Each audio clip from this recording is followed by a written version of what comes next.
That was really good, and maybe one of these days we'll have them simultaneously. Johnny Carson hosted The Tonight Show for 30 years and met every major star in Hollywood. But when the cameras stopped rolling, he saw their true faces. One Oscar winner smiled sweetly during her interview, then screamed at staff members and demanded they be fired. Another music legend grabbed a Korean War veteran by the tie and threatened him backstage. One guest made such inappropriate comments that Carson had to cut to commercial 3 times in one night. By the 1980s, Carson quietly banned several major stars from ever returning. What he witnessed behind the scenes would shock America forever. When Johnny Carson was just 12 years old, he found a magic book that changed everything. He was living through the Great Depression, and money was tight. But he scraped together enough to order a magic kit through the mail. He practiced non-stop, always telling his family, "Pick a card, any card." His mother even made him a magician's cape. By the time he was 14, he started calling himself the Great Carsoni, doing magic shows for small crowds in Norfolk, Nebraska, making just $3 a show. His family had moved there from Iowa when he was 8, and little by little, he turned magic into his own way of escaping hard times. He performed at picnics and county fairs, getting better at speaking in front of people. Those small tricks would later help shape one of the most famous TV personas in history. After college, he started at WOW Radio in Omaha in 1949. He was only 24. They gave him his own 45-minute morning show called The Johnny Carson Show. But the pay was awful, just $50 a week, so he picked up other jobs on the side. He hosted dinners and banquets, sometimes performing for the same local politicians he'd just made fun of on air. One day, he even climbed up to the courthouse roof and pretended to interview pigeons about local corruption. When the station added television later that same year, Johnny moved in front of the camera. He started hosting a lighthearted show called The Squirrel's Nest, and that's when people first saw how funny and relaxed he could be on screen. In 1951, Johnny moved to Los Angeles to chase bigger dreams, but things didn't take off right away. He got a small job reading time and weather on KNXT-TV. After about a year, he finally got his own show called Carson's Cellar. It was on a shoestring budget, airing in the evenings. But even with cheap sets and rough edges, his clever skits and funny characters stood out. That's how he caught the attention of Red Skelton in 1953. When Skelton hit his head during a rehearsal and couldn't go on air, Johnny filled in with barely an hour's notice.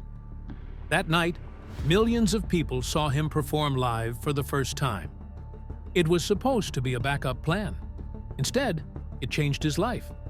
CBS was so impressed, they gave him his own primetime show. But that big break almost broke him. The Johnny Carson Show on CBS ran from 1955 to 1956, and it didn't go well. There were constant changes, 7 different directors, 8 writers, and nothing seemed to work. After 39 episodes, the network canceled it. Johnny said those months were filled with stress, sickness, and self-doubt. It felt like the end of everything. But later, his second wife, Joanne, found 10 old episodes tucked away in a closet. Episodes Johnny had saved and given her as a gift. In 2007, those lost shows were finally released on DVD, showing the world that even in failure, there was something special about him. Johnny had married his college sweetheart, Jody Wolcott, back in 1949, just 2 months after starting his radio job. They had 3 sons together, Richard, Christopher, and Corey. But the marriage was rocky. According to a 2024 biography, their home was full of arguments, long silences, and deep resentments. By 1962, the same year Johnny became host of The Tonight Show, their relationship fell apart. They divorced in 1963. Both had affairs, and the split was painful. Years later, in 1991, tragedy struck when their son Richard died in a car accident at age 39. He had been driving along Highway 1 in California, possibly distracted while taking photos, when his car plunged off a steep cliff. He wasn't wearing a seatbelt and died instantly. The news crushed Johnny. He took 4 weeks off the show and later told viewers he had a laugh that was contagious as could be. Johnny's drinking started to get worse in the 1970s. By 1982, it spiraled out of control. That February, he was pulled over in Beverly Hills with a blood alcohol level of 0.160, way over the legal limit. His registration was expired, and the officer noticed something was wrong. Johnny admitted to drinking wine with dinner, but in truth, he had been battling alcohol for years. After pleading no contest in October 1982, he was fined, put on probation, and sent to alcohol education classes. The arrest could have destroyed his career, but instead, it forced him into therapy. He later said that alcohol didn't make him fun. It made him angry, bitter, and explosive. Johnny's third marriage didn't help. He met Joanna Holland at the 21 Club in New York in 1971 and married her in secret the following year, just as his show was celebrating its 10th anniversary. He bought her a $500,000 mansion in Bel Air, once owned by a Hollywood director. But their relationship was full of lavish spending and public fights. Johnny was unfaithful. He drank. And by 1982, Joanna told him she wanted out. The divorce dragged on for 3 years. When it was final in August 1985, it cost Johnny an estimated $20 million, about $48 million today, making it one of the most expensive celebrity divorces of its time. Through it all, The Tonight Show was his anchor. On October 1st, 1962, Johnny took over as host and slowly reshaped late-night TV forever. At its peak, 17 million people tuned in each night. He changed how talk shows worked, adding monologues, desk chats, skits, and recurring characters like Karnak the Magnificent. Johnny didn't just entertain, he made people feel at home. Even filmmaker Billy Wilder once said his show was the Valium and Nembutal of a nation. He calmed people when the world outside felt too loud. In 1967, he made a move that gave him complete control. Johnny told NBC he wanted the power to approve guests and shape the show his way. He explained years later that because his show was selling products like soup and dog food, not high-end luxury items, he had to keep things safe and broadly appealing. He carefully picked guests that wouldn't upset sponsors. He created comfort, not chaos. It wasn't just entertainment, it was strategy. In 1928, Joan Crawford changed everything. She wasn't just acting in Our Dancing Daughters. She was the spirit of the jazz age, wild and alive. The way she danced the Charleston on a table, wind blowing through her short bob haircut, made people stop and stare. Audiences couldn't take their eyes off her. She looked bold, she looked free, and she looked like the future. Right after the film exploded at the box office, MGM raised her pay from $1,000 to $1,500 a week and stopped making her take unpaid breaks. Suddenly, she was too important to pause. F. Scott Fitzgerald himself said she was the perfect flapper, and the movie earned over $1 million on a tiny budget, proving she wasn't just a star, she was a moneymaker. But then, in 1938, something brutal happened. A trade group called the Independent Theater Owners of America put out a list and called her Box Office Poison. Alongside other legends like Greta Garbo and Katharine Hepburn, Crawford was accused of being too expensive and not selling enough tickets. It was a public slap to the face. After almost 20 years, MGM let her go. Most thought she was finished. Then came Mildred Pierce in 1945. Joan fought for the role.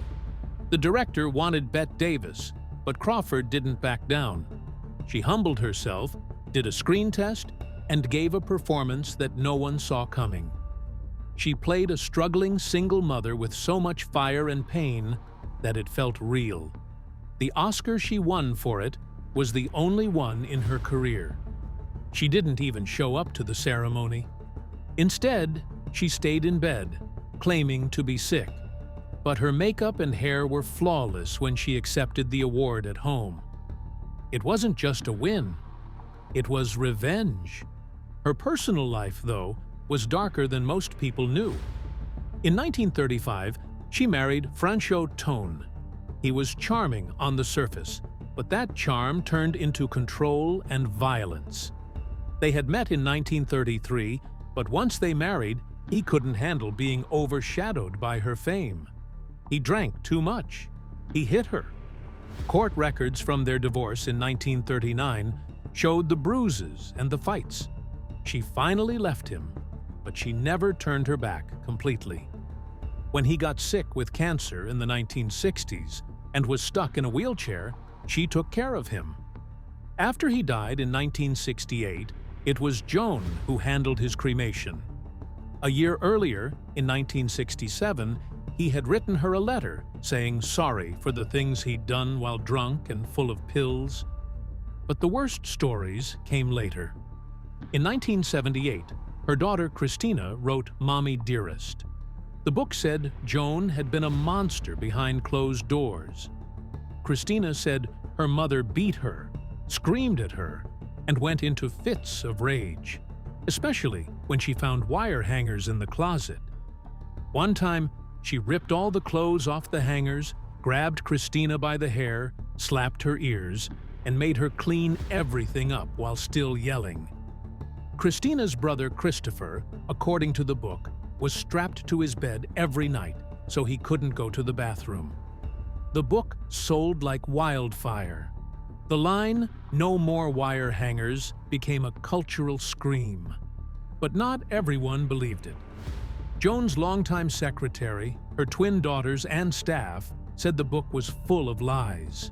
Still, that version of Joan stuck. One person who saw her real face was Johnny Carson. On October 1st, 1962, she appeared on the very first episode of The Tonight Show with him. On camera, she was perfect, smiling, funny, charming. But when the cameras turned off, Carson saw something he couldn't unsee. She yelled at the staff, insulted a crew member over a tiny mistake, and demanded they be fired. Carson was stunned. He later told people how different she was when she thought no one important was watching. That wasn't the only time Carson had to deal with someone like that. Frank Sinatra, too, had two sides. Back in 1940, Sinatra joined Tommy Dorsey's band. He was just 24 and only made $125 a week, but he was magic. On January 26, 1940, at the Coronado Theater in Rockford, Illinois, he stepped out and sang Stardust. People couldn't believe what they were hearing. Then came I'll Never Smile Again, which hit #1 in July and stayed there for 12 weeks. But leaving Dorsey wasn't easy. Dorsey threatened to take a third of Sinatra's future earnings. Some say Sinatra turned to the mob to get free in 1942. Dorsey's last words to him were bitter. "I hope he falls on his ass." Instead, Sinatra soared. But by the early 1950s, he nearly lost it all. His voice was damaged, his career was cold, and people whispered about his mob ties. That's when Ava Gardner, his fiery wife, stepped in. She used her Hollywood influence to help him land the role of Maggio in From Here to Eternity. He took only $8,000 for the part, desperate for a comeback. When he won the Oscar for it in 1954, everything changed. Suddenly, he wasn't washed up anymore. He was a respected actor, and people forgot he was ever on the edge. Ava Gardner and Sinatra had married in 1951, but their love was chaos. She got pregnant twice and aborted both times because MGM penalized actresses for having children. They screamed at each other. fought in public, and fell apart behind closed doors. In 1953, Gardner left. That same year, Sinatra was found with slit wrists in an elevator. But even after the pain, he called her the love of his life, and he paid her medical bills until 1976. Sinatra's temper never cooled. On June 8, 1966, during Dean Martin's birthday dinner, a fight broke out. It started over a noise complaint, but soon fists were flying and chairs were pushed across the floor. Witnesses said it felt like the wildest night Beverly Hills had ever seen. Sinatra's name kept showing up in mob circles. He had deep ties with Sam Giancana, the Chicago mob boss. The FBI caught them together again and again. In 1960, he even acted as a go-between for Giancana and the Kennedys during JFK's campaign. Giancana wore Sinatra's friendship ring like a badge of honor. At casinos, Sinatra didn't care who was watching. One time, when told he had 3 minutes before going on stage, he threw $1,000 chips across the floor in rage, watching guests scramble to pick them up. Johnny Carson saw that behavior too. In the 1970s, during one taping, a Korean War veteran working backstage told Sinatra he had 3 minutes. Sinatra grabbed his tie, pulled him close, and growled that no one tells him when to go on. The man was visibly shaken. Carson was so disturbed, he almost canceled the segment. Later, Sinatra insulted a female staff member, and Carson snapped. "We don't talk about my staff that way here," he said coldly. Sinatra was shocked someone finally stood up to him. After that night, Carson said he never wanted him back. Jerry Lewis had his own demons. He married singer Patty Palmer in 1944, and they had 6 sons. But their home was full of secrets. Lewis was away for work, addicted to pills and cheating, including with Marilyn Monroe in 1956. Patty finally filed for divorce in 1980. It took 3 years to end it. When Lewis died in 2017, he left all 6 sons nothing. Not a dollar. His oldest son, Gary, called him a mean and evil person who never showed love. Lewis married again, just 1 month after his divorce. He was 57. His new wife was 32. They adopted a daughter in 1992 when he was already 66. He looked like the funny man on screen, but he was explosive behind the scenes. Every time he appeared on The Tonight Show, people braced themselves. His temper was legendary. Even his charity work became controversial. He hosted telethons for the Muscular Dystrophy Association, but people began to notice how he talked about the kids, like they were dying, like they weren't really there. A disability advocate once said Lewis would talk about kids in the third person, even when they were on stage. One young boy remembered being told he was dying on live TV, which was news to him. People who were supposed to feel helped said they felt humiliated. Eventually, disability rights groups pushed back with a campaign called Chandra End the Telethon. They believed Lewis's good intentions had turned into something painful. Betty Davis wasn't just a star. She was a fighter. In 1935, she won her first Oscar for Dangerous while earning just $1,250 a week at Warner Brothers. But she didn't even want it. She called it a consolation prize. The real award, she believed, should have come the year before for Of Human Bondage. That loss stayed with her. Then, in 1938, she finally got another Oscar for Jezebel. But what happened between those 2 wins would change Hollywood forever. In 1936, Betty told Warner Brothers she wasn't going to work unless they paid her $3,500 a week and gave her rights to her radio appearances. They said no, so she packed up and left for England.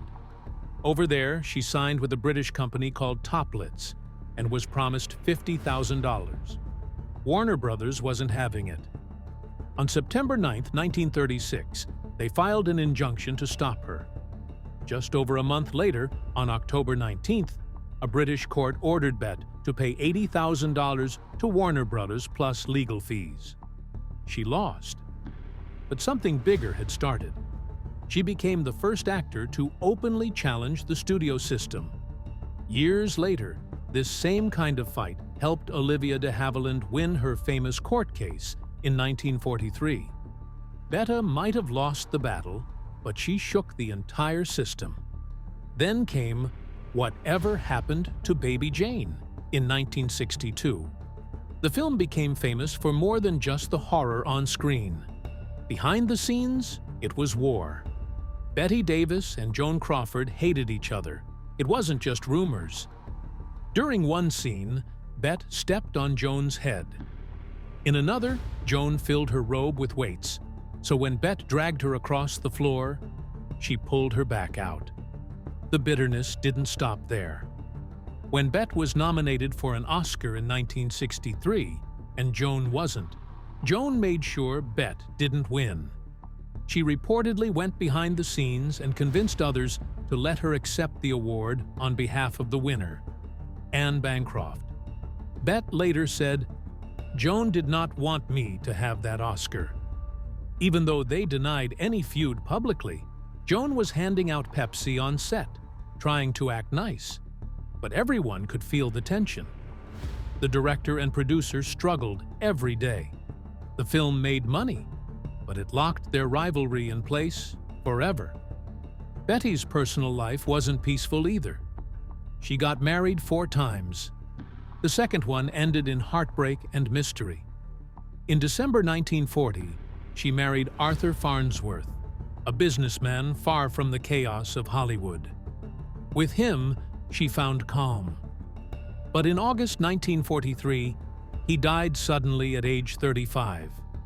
2 months before, he had fallen down the stairs at their New Hampshire home. On the day he died, he collapsed on Hollywood Boulevard. Doctors said it was from a skull fracture caused by an old blood clot. No one had seen it coming. He passed away at Hollywood Hospital. Bette was devastated. She was seen crying uncontrollably. Whispers started. People asked if the fall 2 months earlier had been an accident. Some questioned if there was abuse, but nothing was ever proven. Still, the loss broke her in a way no one could really fix. Her temper was just as famous as her talent. During the 1940s, her fights with co-stars were explosive. One of the worst was with Miriam Hopkins. The two had disliked each other since their theater days. Miriam had played Jezebel on Broadway, and she was furious when Bette got the Oscar for it in the film. They were forced to work together on The Old Maid, and things fell apart fast. In one key scene, Bette was supposed to shake Miriam hard, but Miriam kept going limp like a rag doll every take. It ruined the moment. Bette stormed off the set in fury. Crowds gathered just to see if they'd actually hit each other. The director couldn't handle it, and this wasn't rare. Bette was known to throw scripts at people and demand endless retakes. Nothing was ever good enough. She wanted it perfect. Always. Even in her later years, Bette didn't hold back. On The Tonight Show in 1988, she told Johnny Carson she wouldn't work with Faye Dunaway for $1 million. She said Faye was totally impossible and unprofessional. During that same interview, Carson joked about champagne making him gassy. Bette laughed out loud, which made the audience laugh too. But off-screen, there were stories. Some said she demanded whiskey before interviews. Others claimed she insulted makeup staff. No one knew exactly what was true, but everyone knew she was still a handful. Carson, who could handle just about anyone, had to carefully walk a line between letting her be herself and keeping the show from going off the rails. Their moments together were unforgettable, part comedy, part chaos. Bob Hope had a completely different path, but his story was just as wild. It started in May 1941 at March Field in California. He performed for troops just months before Pearl Harbor. For the next 50 years, he didn't stop. From World War II to the Gulf War, he traveled non-stop. In 1962, President Kennedy gave him the Congressional Gold Medal. He performed for soldiers everywhere, on ships, in freezing outposts, in war zones like Beirut in the 1980s. In 1990, he went to Bahrain and Saudi Arabia during Operation Desert Shield. That was his last USO tour. Hope had a genius strategy. He always learned something about the unit he was visiting. Then he'd write jokes about their officers and daily life. It made the soldiers feel like someone understood them. They laughed because it felt personal. But Bob Hope wasn't just the king of military shows. He ruled the Oscars, too. He hosted the Academy Awards 19 times between 1940 and 1978. No one else ever came close. In 1953, he hosted the first televised Oscars. He joked that husbands were rushing to get dressed because Joan Crawford was about to appear. In 1966, he hosted the first one in color.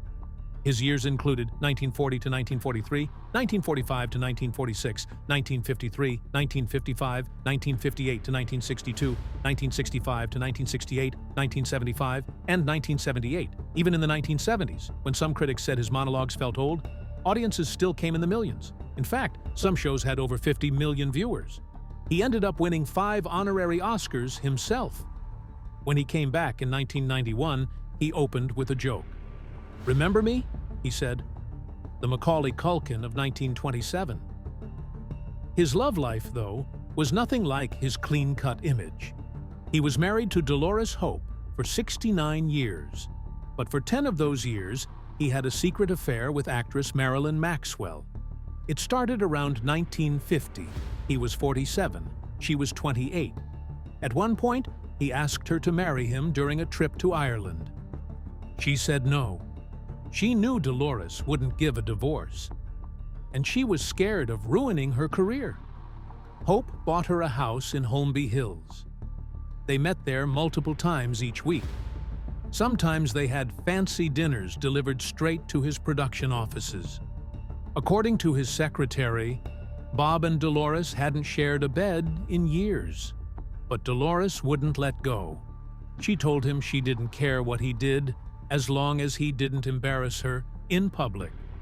Even Bob Hope's perfect performances weren't always real.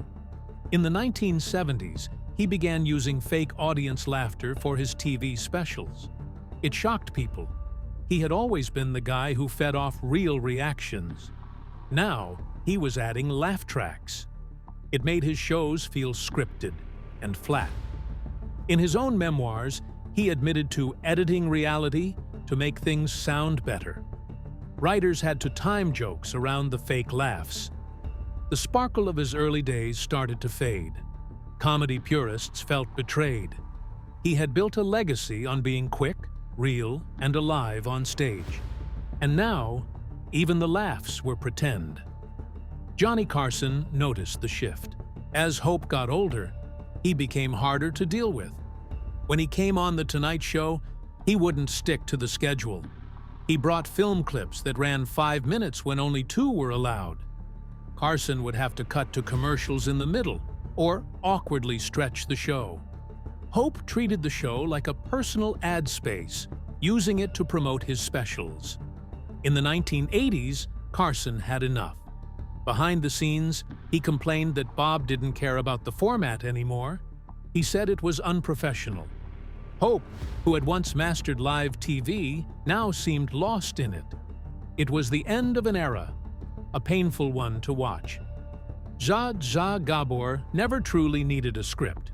Her life was the performance. In 1952, she made her film debut in Lovely to Look At. She played a character named Zsa Zsa because she basically was the character. Her beauty and charm made her stand out, even when her acting didn't. But it was television that made her famous. In 1951, she joined Bachelor's Haven, giving wild relationship advice on air. One time, when a woman said her husband was cheating, Zsa Zsa said, "Shoot him in the legs." People loved it. She became a star just by being herself. Her love life was even more dramatic. She had 9 husbands, including Jack Ryan, the man who designed the Barbie doll. They married in 1975 and divorced a year later. One of her most troubling marriages was with Conrad Hilton. Their daughter Francesca was born during that time, but Zaza later said something truly disturbing about how that pregnancy happened. She said it wasn't by choice. In 1989, at age 72, she slapped a police officer. She was driving a white Rolls-Royce when she was pulled over in Beverly Hills. Her license was expired. There was an open bottle of booze in the car. When the officer told her to get out, she smacked him. That slap made headlines all over the world. She ended up in jail for 3 days and paid over $12,000 in fines. She called it self-defense. She said if a man insulted her, she'd slap him, even if he was the King of England. Mickey Rooney was once Hollywood's biggest star. At 16, he played Andy Hardy in A Family Affair in 1937. By 19, he was earning $5,000 a week during the Great Depression. In today's money, that's almost $100,000. He made 43 movies before he turned 25, but his personal life was just as intense. He married Ava Gardner in 1942. She was only 19. He was 21. Their marriage lasted just 14 months. She later said, "We were babies." By 1962, all that money was gone. He filed for bankruptcy with only $500 in cash and over $500,000 in debt. He had blown his fortune on gambling, bad investments, and alcohol. At one point, he even toured the South promoting a fake medicine called Hadacol, just to stay afloat. He was also accused of harassing young actresses in the 1950s. Many women later said he used his fame to pressure them. Even Louis B. Mayer, the head of MGM, had to work hard to protect Rooney's public image. In the 1980s, Rooney went on The Tonight Show and made inappropriate jokes about female guests. Carson had to cut to commercial multiple times. After the show, he apologized to the women. He told producers not to bring Rooney back again.